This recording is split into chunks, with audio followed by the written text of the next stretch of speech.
Бадниково гранче од дабово дрво набрано од високите планини. Традиционално секоја година се става на трапезата или во огништето на Бадник како символ на среќа и благосостојба.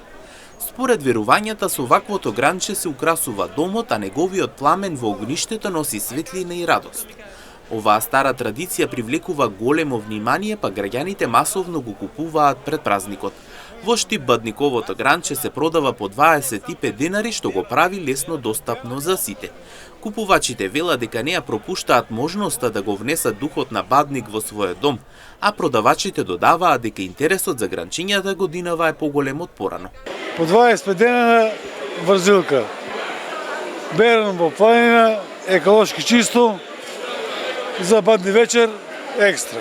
Убаво ли е да стое на трапеза? Убаво да стое на трапезата и после си го ставиш некаде на посебно место да стое. Ставаме, али не го гораме, некој пат го горе децата, некој пат не го гораме. Ништо, што, све не се па на крај го запалиме. После известно време, неколку месеца запалиме го. Барат ли го граѓаните? Да, тие православците го барат. Да, купуваат. По 25 дена не е скапо, што. Да идеш да береш, да се мачеш. Тоа е дабово. Да. Има дап, има и од зимзелено дрвце. Да.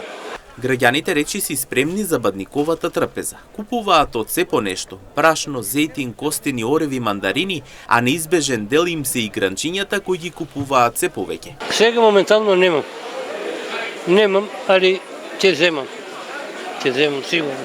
Потем мандарини, јабуки, тоа, те гранчиња. Накрај Бадниковото гранче е символ на сите тие убави обичаи што ни ги носат празниците. Со него во домот секој Бадник добива посебен значај, а на трапезата или во огништето тоа носи среќа и благосостојба за сите.